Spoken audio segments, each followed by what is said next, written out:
And welcome back to Music Free Static. Hope you're having a fabulous day. And today, I have brought my lovely and amazing wife back because she knows more about Star Trek than I do. And we are going to dive into holodecks on Star Trek because this is something we end up talking about a lot, like unreasonably a lot for a couple. It's like, we just like, oh, holodecks. Yes. Because the holodecks are all sorts of fun. And you start seeing them, of course, in Star Trek The Next Generation. They show up in Encounter at Farpoint, but then they carry on all the way through Voyager. There was one episode even in Enterprise, right? It was mentioned a couple times in Enterprise. Yeah. Well, maybe not holodecks, but like holo technology. Right. They run into somebody who had a holo thing, which I seem to remember being just, wait a minute, they're going to do that? Oh, wait, no, they're not. Never mind. Okay.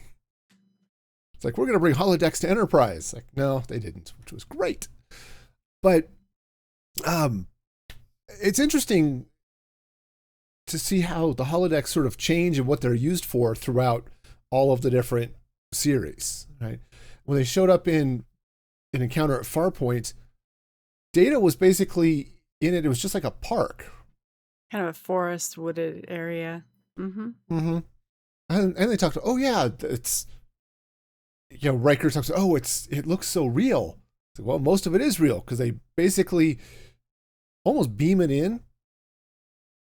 Right, because they said, oh yeah, because it's, see if I can remember how they said if the transporters can convert energy to matter, or matter to energy, right, they can do the same thing. I mean, Data says much of the plant life is real. And then they get rid of that going on, and it's all, photons and force fields is how they explain it. Yes. And that was interesting because you start with Farpoint is basically, look, portable park. And then there's an episode with Picard with a holo novel, right? And this is partly how they sell the holodecks in general, right? Is it's a place to go rest and relax and you get Picard with his Dixon Hill novels, right? And what was it? There was that first episode where they go in and then of course everything goes wrong because nothing ever goes right with holodecks. Yep. A lot of things go wrong. That kind of makes sense, right? It's the easiest way of having an endless amount of entertainment for a crew that's going to be away from home for a long time. Because that's basically how they show it. Oh, everyone's going to go into the holodeck for fun, right? So there was Picard with his novels, and of course then you get Quark with the holosuites, which are for slightly more adult uses. Seriously, if we had holodecks now, that is probably half of what they would be used for. Mm-hmm. Yeah, no, seriously. I mean, it's like the internet was built for porn, so are holodecks. Uh-huh. Because as much as, Star Trek people say they're enlightened and evolved, yeah, some things just don't change. Not so much. I mean, sure, you get somebody who's, oh yes, I went cliff diving on wherever it was. It was at that one episode where everybody loses their memory, right? They have that memory wipe. Mm-hmm. And Crusher was there treating somebody who went cliff diving and had tore her shoulder or something. Mm-hmm. Right? So you get that. Bashir and O'Brien die at the Alamo a lot. Yep.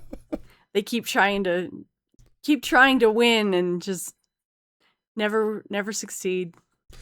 Didn't they have one point where it's like, what if we gave the Texans phasers or something like that? Something like that. I don't remember exactly what they did, but I remember which one you're talking about. Yeah. Well, you see them a lot with that. Like you see, there's the one episode, A Fistful of Datas, right, where it's Worf and Alexander, thank you, and Deanna. Mm-hmm. And it was actually Alexander's program to go to the ancient West, as they called it, right? And Mr. Barkley helped him with it. Right. Oh, Barkley. Yes.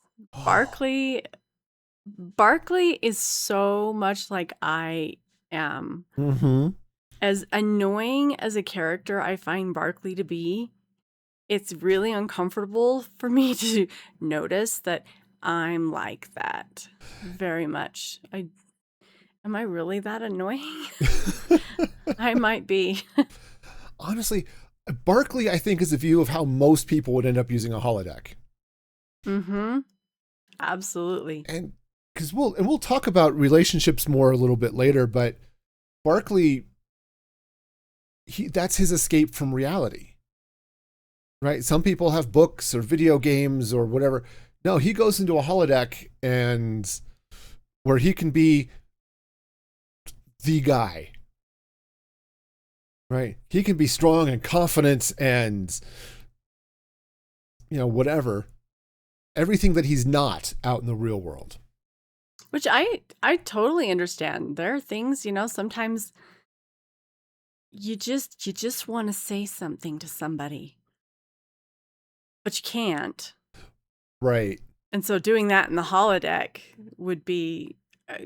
could be kind of a blow off steam sort of thing. Mm-hmm.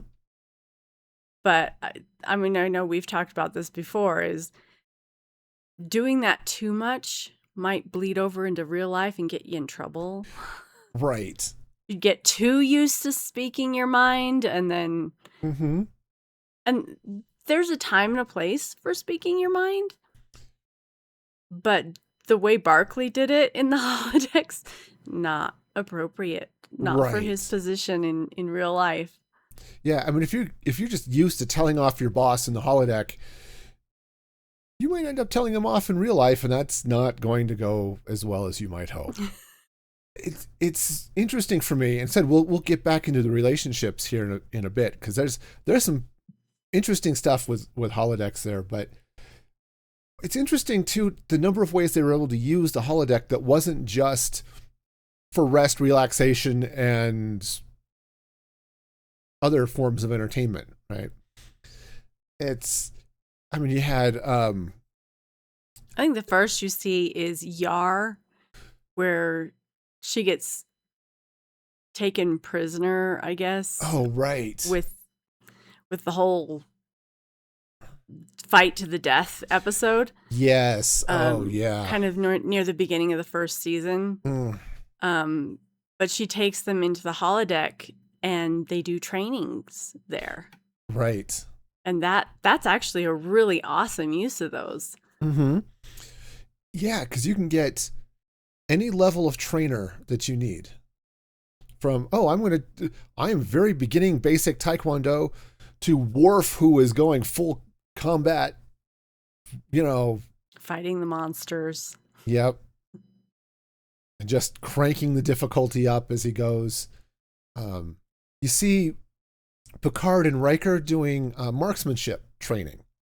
So yeah, I mean, it's really good for that combat training, and then to expand on that, training of anything or learning of anything, like you see with Data learning to dance. Yes. He has this holo teacher. Mm-hmm. I mean, the doctor taught him, but then she got called away and he had to continue. Right. Which the way he continued was absolutely hilarious. That sort of smile on his face was funny. Yes. But you could learn things like that, like learning to dance, or you could learn anything you wanted in a holodeck because you have a teacher and you could have them actually teach you instead of just reading about it or, just learning on your own. You have that teacher right there to instruct you, walk you through anything. And you don't have to worry about there being a teacher available. Yeah. Right. Because we live in the middle of nowhere. I think it would be fun to go learn historical European martial arts. Because, sabers and rapiers are cool. But there isn't a HEMA school down here. But with a holodeck, I don't need one. I can walk in and look, here's a HEMA school, and I can learn all of that stuff. Going on that same sort of idea is when Seven in Voyager is learning social lessons, and the doctor helps her use that. Right. Use what he's trying to teach her. He sets up different scenarios for her, which is absolutely hilarious. The doctor who's just not entirely socially acceptable. It's Teaching quite, Seven. Yeah, I mean, it's not quite blind leading the blind, but it is very much. It's close. But still, he's able to set up scenarios that she could practice that with. Right. Here's a safe space to work on talking to people. Right. Learn small talk. Right. There are a few times you see, like, one episode, this is like my favorite part of the episode, is it's not a holodeck episode, but it's the one where Picard ends up on the Enterprise by himself while somebody's trying to hijack it or steal something. I don't know, where this Barian sweep is coming through. Oh, yes. But Data is learning small talk, and he ends up talking the ear off of all his crew and the host at the party that they're all at. So yes, this admiral is the king of small talk. And then he meets Data. It's like, I'm fascinated. How long can two people talk about nothing? Right? Yeah. But having a safe space where you can do that, where if you screw up, you're not going to offend somebody. That was one of the things I loved about taking improv, is we can do that. We can look like idiots, and we often did, but it was a safe space to be able to emote and act out, I suppose. Uh-huh. The holodeck gives you the same thing. It was also fun. There was I always think of it as the Four Lights episode, that two-parter, where they where you've got Picard and Worf and Crusher. They've set up a training simulation in the holodeck to match what they think is going to be happening for whatever mission they're going on. Which obviously, if you're going to be training for any sort of mission, being able to do it in the environment you're going into is a lot more helpful than not being able to do that. Yeah, the holodecks were not just that. The rest and relaxation, which would be amazing, absolutely amazing. I would love one. That'd be great. Sure. But another way you see them used also is like when LaForge uses it a lot for investigating certain things. Yes. Like when it's that episode where you have these like aliens who are like transforming other species and they turn invisible kind of thing. And he's trying to figure out what's going on. And he goes to the holodeck to try and work that out. And another time he uses it, LaForge also uses it for when they had that baby. No, it was the booby trap. Yeah, the booby trap. That's the one.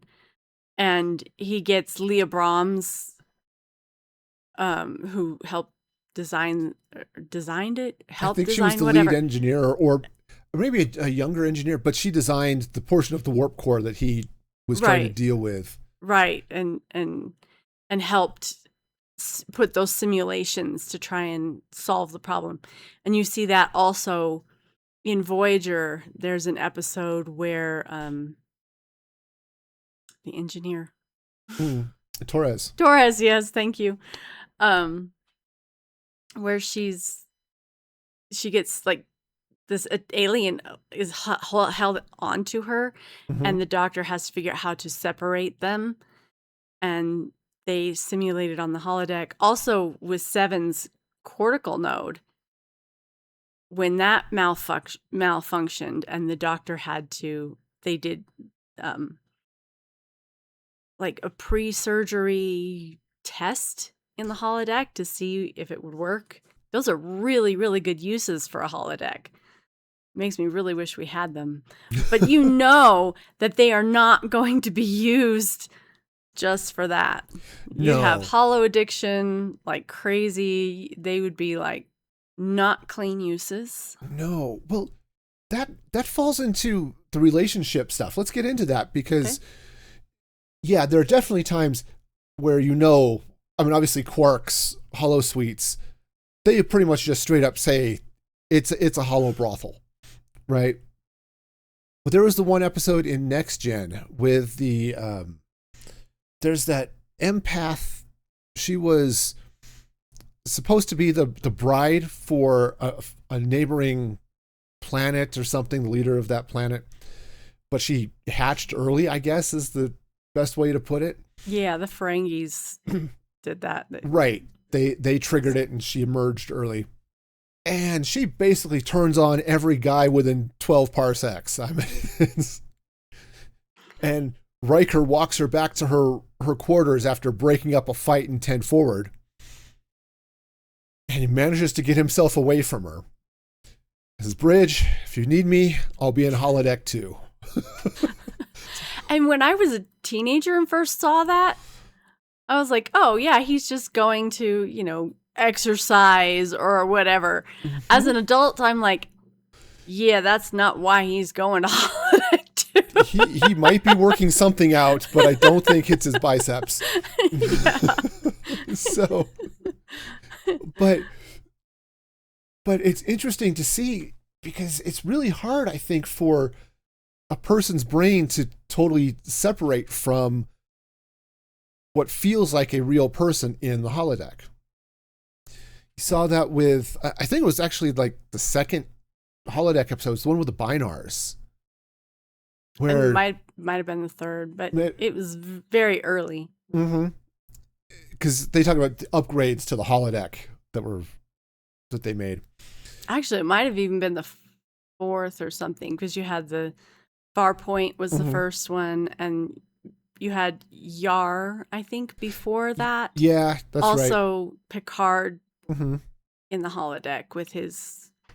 Yeah, with the Dixon Hill. Yeah. Right. So anyway, it was still towards the beginning of the series. But Riker goes in, meets Minuet, after, the Binars sort of dial up his perfect woman. And we're going to get to that in a minute. But Riker basically fell for Minuet to the point where it was an episode, was it season 6 or 7, where Riker is basically being held prisoner in a holodeck.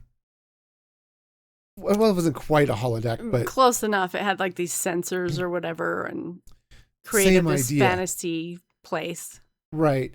And they pull, this person he had this strong relationship with, and it was Minuet. It's like, wait a minute. Yep. And that's how Riker knew that his area was not real, because he knew she wasn't real. Right. But still, he had a strong enough attachment to her because she was like his perfect woman. Mm-hmm. She liked all kinds of jazz, except Dixieland, because you can't dance to it. Yes. And then, of course, going back to Barclay, who he sets up Crusher, where he's laying there with his head in her lap. There's Troy, the goddess of empathy. I mean, it's just... Yes. Yeah. But, I mean, creating the perfect mate, you see that mostly with Janeway. Yes. In the first, I think, Fairhaven episode, where she likes this barkeep. And then she goes in and makes little adjustments. She makes him taller. She makes him not snore. She makes him she deletes the wife. She deletes his wife. Yep. Yeah. I mean, she makes him just the way she wants him to be. Mm-hmm. Makes him a leader. Makes him. Yeah. It's such a dangerous thing to do. Right. Because it's not a real person. You're not going to be able to have a real relationship with that person. Mm-hmm. And what does it do to your real life relationships? Well, you're never going to get someone that perfect, ever. Right. It's going to ruin that any relationship you have, because they aren't ever going to be perfect. Right. And we were talking about it on the podcast a month or so back, our 30th anniversary podcast, right? We're talking about, there's lots of forgiveness and understanding and communication. If you can just go in the back end and say, make him more outgoing, make him tidier, make him so he doesn't snore, right? Mm-hmm.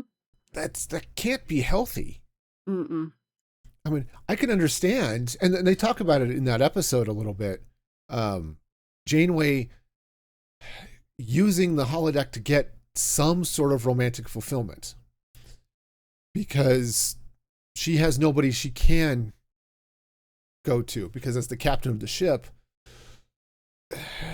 dating any of their subordinates could be problematic.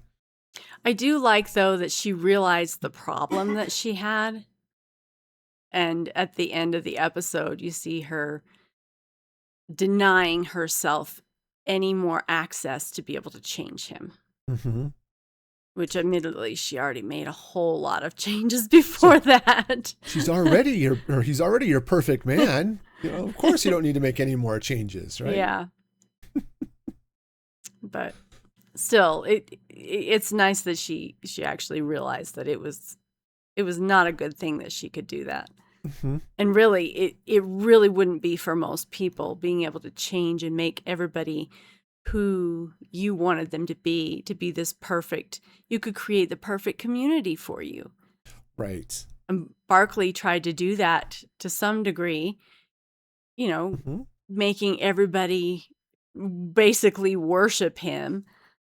All of the people that he felt were better than him, I guess. I don't know. Right. Or maybe he thought they were better than him. Yeah. But trying to create this perfect community for himself, kind of stroke his ego a little bit. That's a real danger with being able to have things and people any way you want. Well, and it was interesting too, because you go back to that episode with LaForge and Leah Brahms, that first one, because it's like the computer is talking to him through this avatar of Brahms, very robotic because it's the computer. It's like, could you give her some form of personality? Because this is not. It's like, if I'm talking to a person, I want it to feel like I'm talking to a person. It's like, oh yes, sure, we can do that with a 90-something% accuracy. And it's like, yeah, okay, fine, whatever. And they go through, and he gets this friendship and gets feeling he kind of wants it to be more than a friendship. And so when the actual Leah Brahms comes to the Enterprise, in the next season or later in that season, I think it was couple seasons, I don't know. Right. It was later. Yes. Unsurprisingly, she's not happy with this holodeck version of her. Says, when you touch these engines, you're touching me. Oh no. Right. Yeah. Especially since she's married. She's married. And the computer never told LaForge that she was married. Mm-hmm. Because let's face it, computers are notorious for only giving you the information you ask for. If even that. Yeah, that's true. That's true.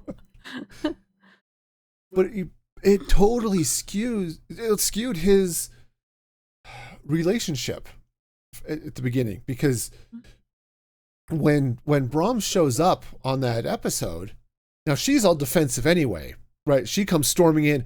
All right, what did you do to my engines? But he's coming at it like, hey, we had this friendship, and maybe, I think we could be, we can be friends and get to know each other. And of course, she's defensive, and then it just gets worse. And he's coming at it from the person he quote unquote knew on the holodeck, and it just makes things worse. Mm-hmm. On the other side of that, though, you've got in Deep Space Nine, you've got Vic Fontaine. And he knew he was a hollow character, that he wasn't real. And he approached the relationships with the actual crew from that perspective. Mm-hmm. And so when you have him helping out Nog, and Vic he's enjoying being on all the time, having an actual life, being able to sleep, those kinds of things. But then at the end, he's like, this isn't real. You are real. Go out and live your life. Yes. Well, I mean, Vic is interesting for a couple of reasons. One, he's a friend that everyone knows where the lines are, including Vic. Yeah. Which is part of the problem that Janeway runs into with what's his name in Fairhaven. Until the end of that episode where I think yes, we're all from space. And yeah, that was the next episode, I think. Mm-hmm. And with Vic, it's, we're here to see a lounge singer, and he's going to sing, he's going to entertain. He knows, we're not going to fall.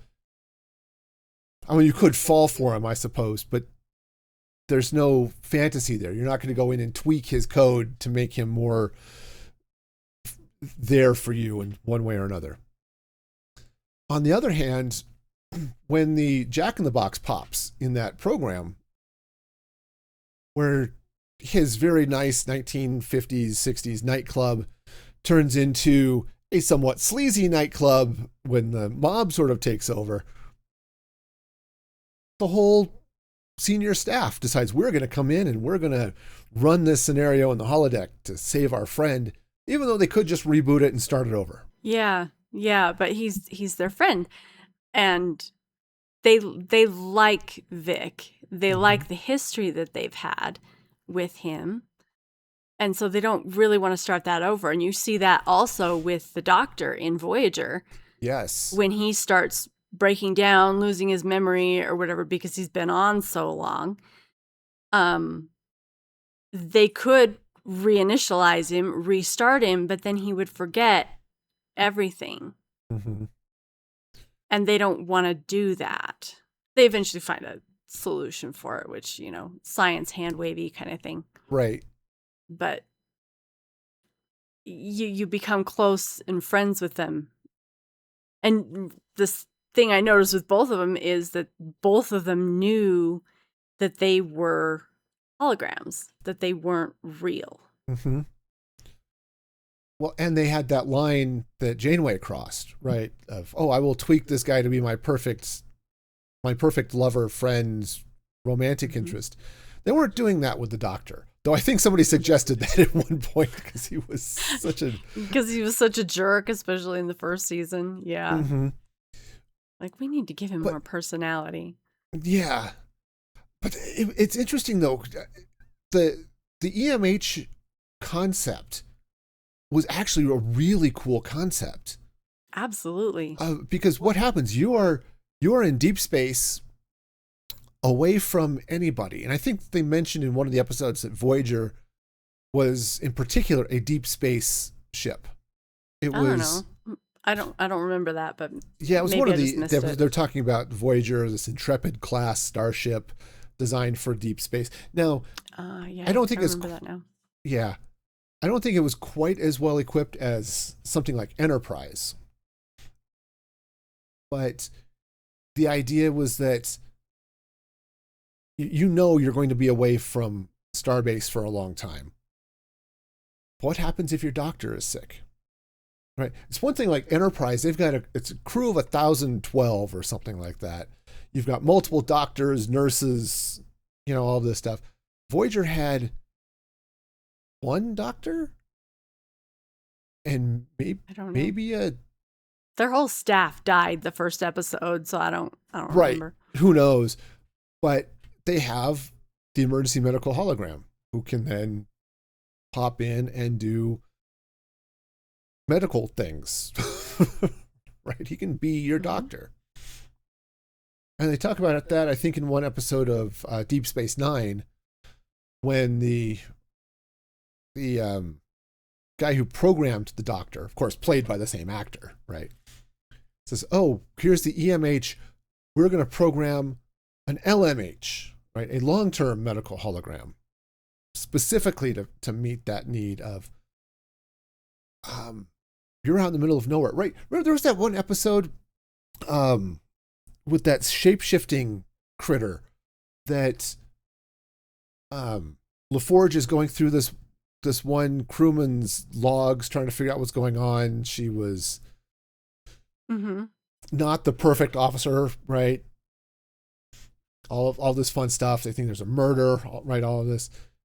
We were talking about a deep space satellite probe relay station or whatever it was.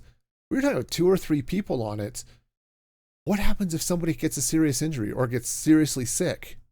Yeah, having the capability to have an EMH style something. That'd be amazing. We live in a pretty rural area, so that'd be really amazing to have something like that.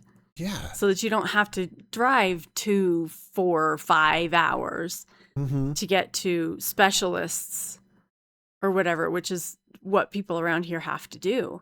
Right. Yeah, it's a really long drive to get up to Denver or Albuquerque or something like that to get to see a specialist. Having that technology would be amazing, right? And there are a couple of things. You already mentioned it with Vic and Nog, right? Because Nog comes back. He's got PTSD from losing his leg in the one. I don't remember if that actually happens in the episode. Not that particular one. It was the episode before or a couple before. Okay. I went back and watched the holodeck ones, but I didn't go back and watch all of because that's a lot. Next Gen and Deep Space Nine. But he's dealing with PTSD. He's got a cane because he says his leg hurts. The doctors say it's all in his head. It's all in your head. I mean, because Star Trek has the technology, they can see your pain receptors are not firing. It can't be a physical thing, but Nog he's actually not having a physical problem. He's dealing with PTSD, and being able to sit and escape from it all with Vic in that holo program is interesting. Now, what they don't say is what happened if DS9 got attacked while Nog is there in the holodeck. But yeah, but you get that, and you get, speaking of the holodecks are for porn, on Voyager with the Vulcans who are going through Ponfar. Yeah, that was actually a very creative use of the holodecks in a Quark way. Yes, right. It was a legitimate medical need to figure out something. Yeah. And that was a very creative solution. Yeah, and for those of you who may not quite remember, the episode Amok Time, I think it is in the original series, Spock explains that every 7 years, Vulcans have to return to Vulcan to mate. Sort of like salmon swimming upstream. I think that's actually the analogy he uses. And if they don't, they go insane and they die. Well, Voyager has 2 or 3 Vulcans on the crew, Tuvok, and I think there was one other one who shows up once in a while. They're looking at his name. Yeah, they're looking at being in space for 7 years or 70 years or something like that. Ponfar is going to happen a couple of times. And so what do? And they basically set up Vulcan porn. I mean, for Tuvok, they simulate his wife. What she says is no substitute. Right. But it worked. Right. And so the Vulcans are not now going to lose their mind because they can't get it on. Right. Going back to relationships of, well, if I could create a hologram of my wife who likes to do this and my, I mean, can you imagine what a husband and wife could do in the holodeck? Is it actually cheating on each other? I don't know. I don't know. So yeah, I mean it's crazy. But as a medical tool of what can we do that's not necessarily like you said, oh, we're going to simulate the surgery. Worf talks about how he had delivered multiple babies in a holodeck, right? It was I did in a simulation. Yes, that went very smoothly. Yeah. Yes. And Keiko, sometimes it doesn't go by the book. Knowing what I know about the whole thing, yeah, most of the time it doesn't. No, right? But being able to simulate that, because,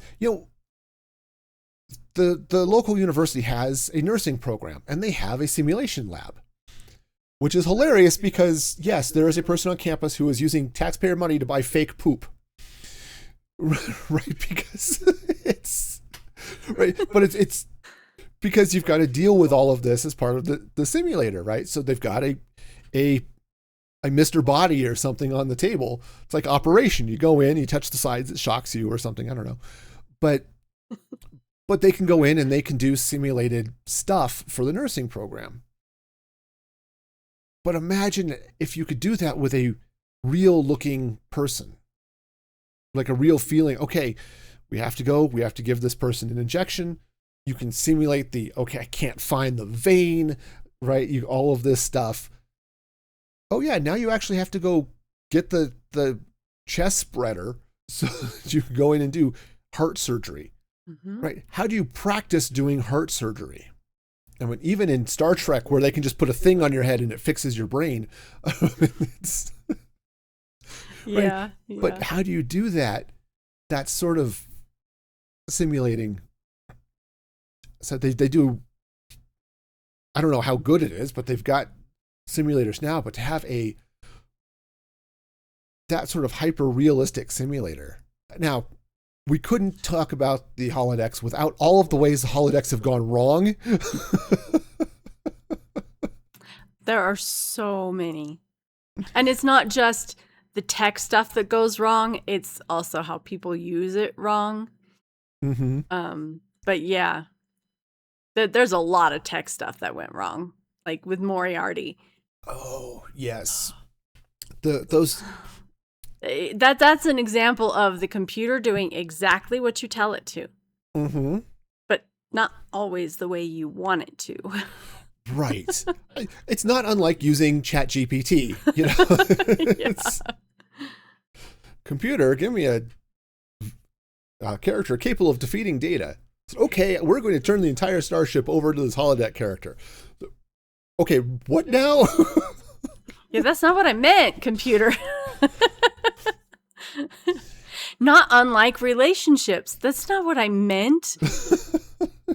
Well, the computer can't read your mind any more than your spouse can.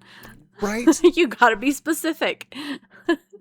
Yeah, I mean, you had that. I mean, they even joke about it when Worf shows up on DS9. He's talking to O'Brien and says, "Yeah, we were great." And O'Brien says, "Yeah, as long as we can keep the holodecks working." Yes. Because you had that, the fistful of Datas where Data takes over the holodeck and the safeties are off now. So even a holographic bullet can kill. And which shows up in that first Dixon Hill episode. Where he ends up, the red shirt gets shot. And you can tell, right? Oh, go get, random, 1920s historian who just happens to be on board to come. Of course something's going to happen to him, right? Yeah, it's like Kirk, Spock, McCoy, and Ensign Ricky being down. Guess who's not coming home? Yes. Well, you get that also in the holodecks. I mean, they did use that occasionally. I mean, there was, it was the movie, First Contact, where the Borg are on the Enterprise and chasing Picard and this one Right, they've gone back in time. It's Picard and this girl from that time, and he leads these two Borg drones into the holodeck, turns off the holodeck safeties in his Dixon Hill novel so he can grab a Tommy gun and unload on them. Mm-hmm. And it worked. Mm-hmm. You also see that kind of thing. I forget what episode it is, but the Doctor like multiplies himself. Right.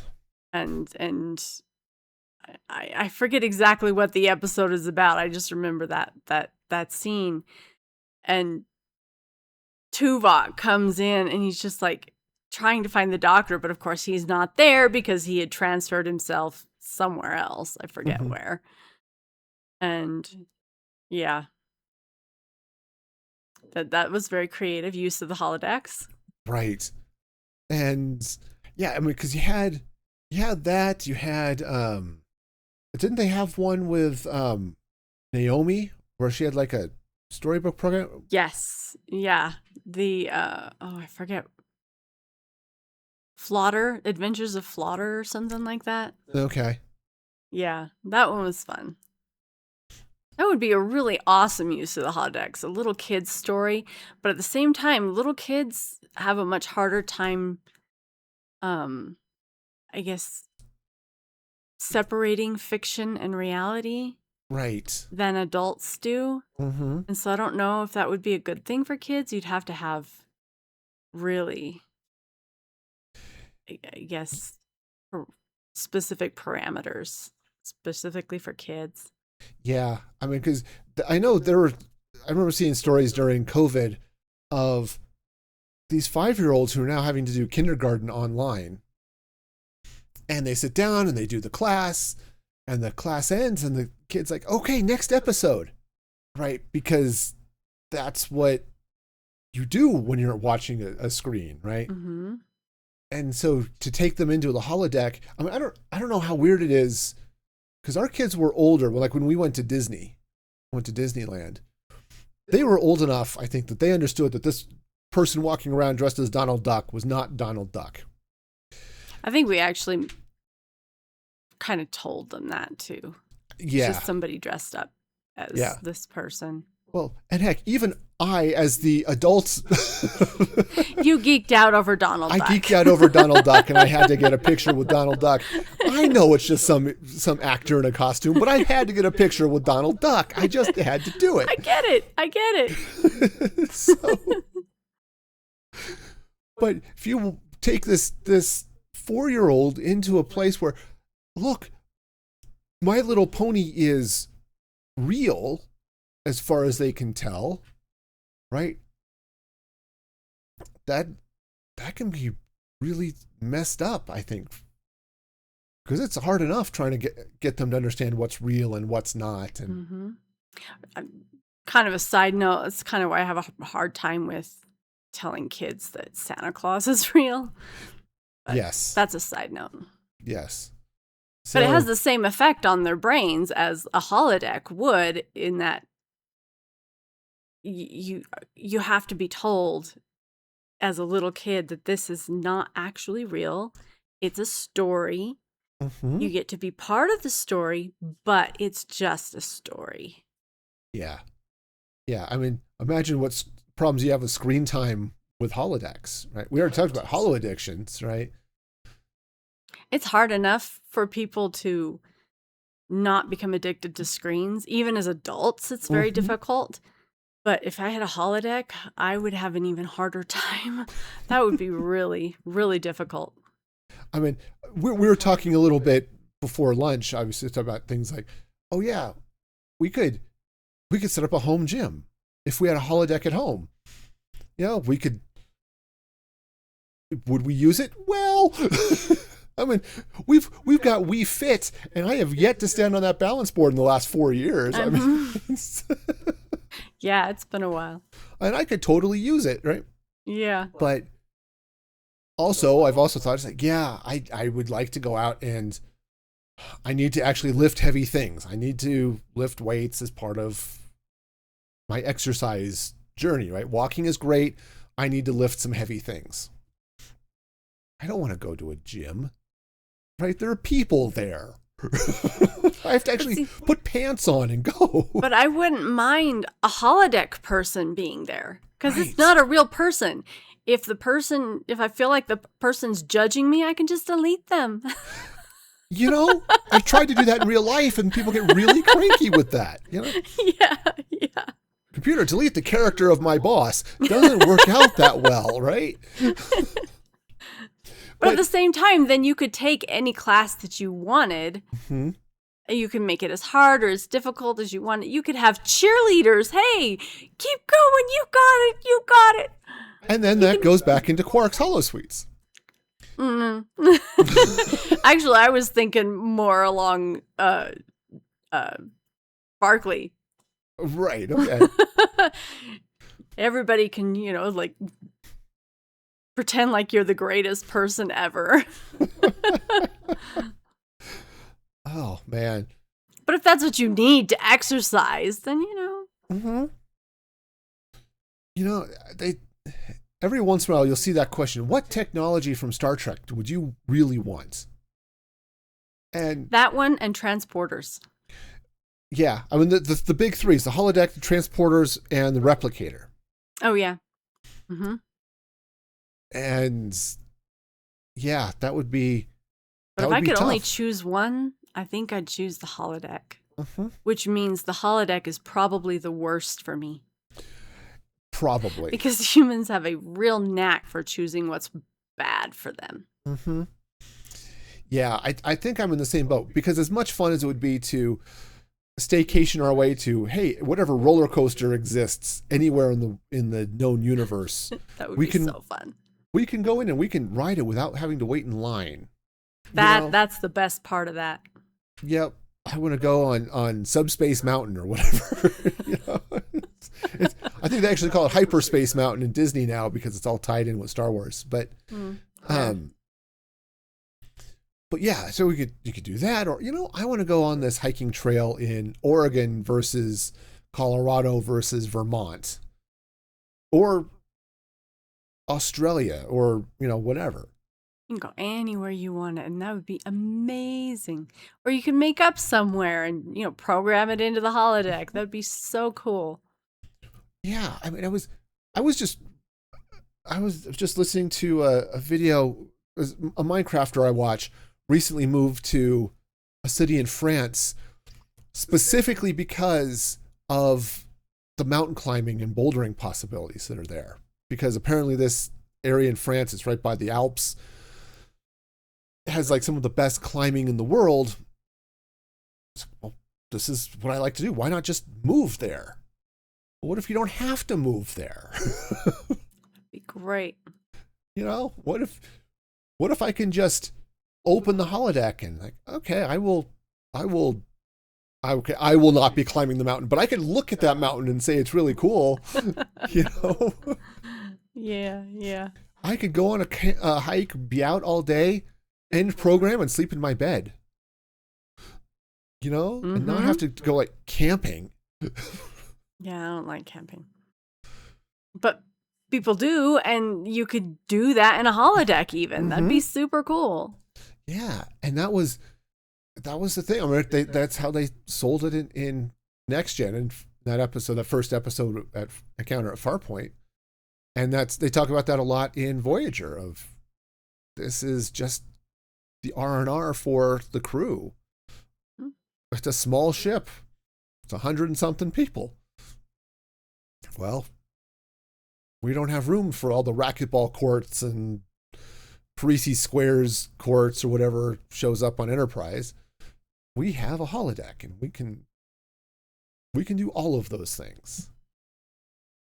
I think one of the possibilities that I would like with a holodeck is you kind of see it with Seven in Chakotay, mm-hmm. where she creates this, I guess, her own quarters or whatever. Right. And she gets together with Chakotay in the holodeck. And she's practicing those social skills. She's practicing a romantic relationship. It kind of gets her into a little bit of trouble, mm-hmm. which I would totally understand.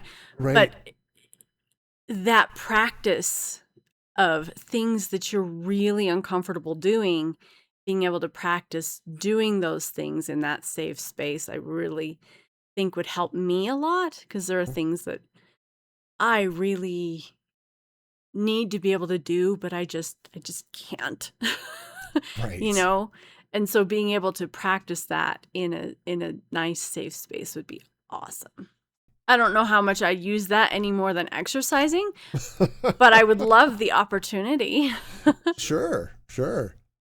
That's where that blending of lines between the holodeck and the real world would be helpful. Mm-hmm.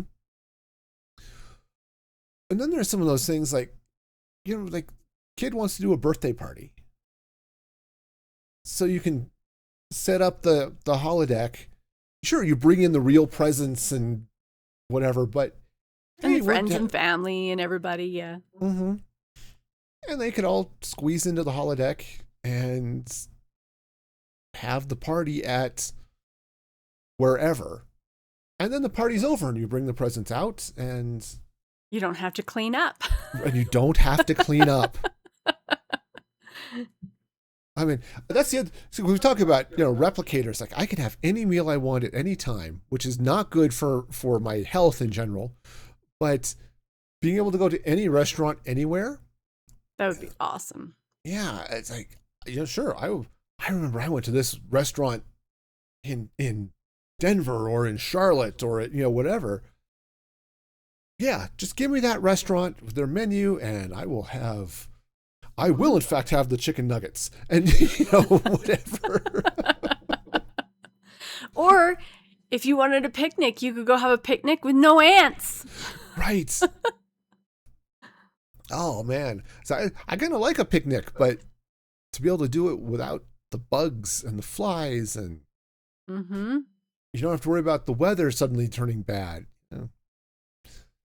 But on the other hand, there are definitely some aspects of the holodeck that I looked at. It's like, so Quark's holosuites, they're not large, right? They look like they're maybe 20 by 15 feet, roughly. If that. Yeah. And in the episode we were talking about with Vic Fontaine, where they have to overthrow the mob so we can get the casino back or whatever. It's like, okay, we're up here talking to Vic, and two of our people are on the floor way down here. It's like, the room's not that big. Yeah. I've thought on occasion, how could you make that work? Mm-hmm. And I don't know. I don't know how you'd get it to work. But to me, that's a lot of the same hand wave science that Star Trek does in general anyway. So Yep.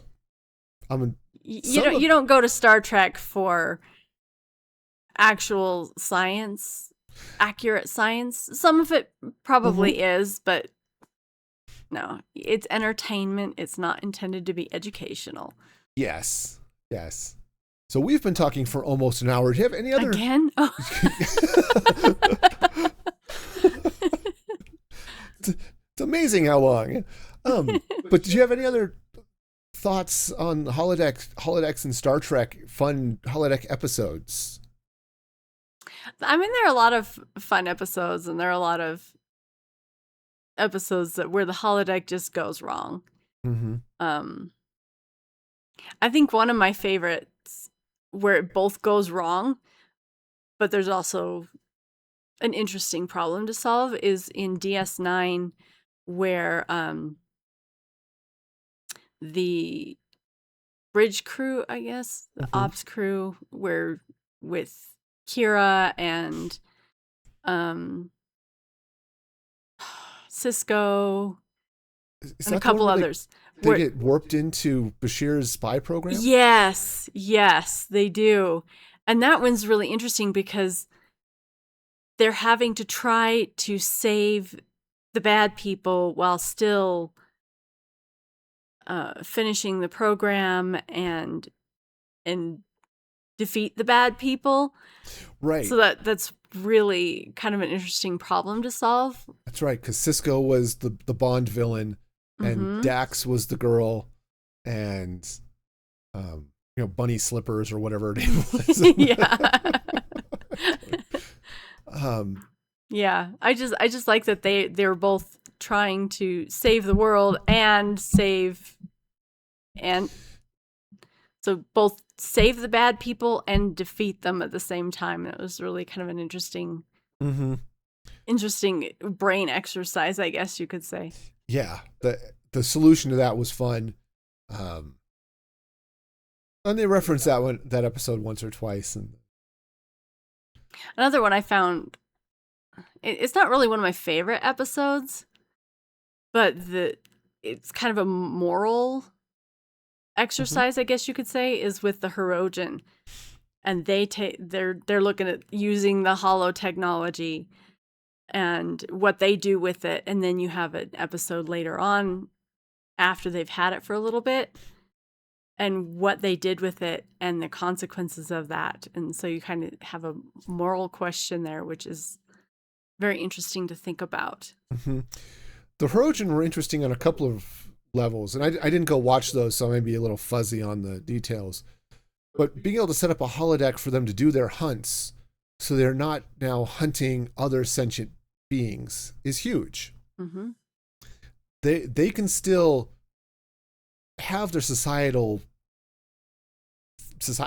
I guess, but they're not harming others. Now, obviously, I don't think they really have a problem with. I think their main issue is that they were being spread out all over everywhere. They weren't really a society anymore. Oh, and so right. then they could be that society and still hunt. Right. They can come back together as a species and not just roaming tribes. Yeah. Yeah. I just thought that moral, what are the consequences of your actions? It was very interesting. Cool. Yeah, and for those of you out there watching this or listening to this on YouTube or Spotify, let us know. Drop your favorite holodeck episode, or what would you do with a holodeck? It's a family-friendly channel, so keep that in mind. Yeah. But you can give me ideas of what I would want to do with a holodeck. That'd be great. Yes. Because I could always use more ideas. And not that I could do anything with it, but it'd be fun. It would be fun. It's always fun to talk about. And we'll be back. We'll be talking more Star Trek at some point in the future, because we were going down the list and we have no lack of Star Trek-y things that we could be talking about. So we talk about Star Trek a lot. Yes, indeed. So for those, remember to see those or hear those later, remember to like, subscribe, all of that goodness. And until next time, be excellent to each other. And this is Music Free Static signing off.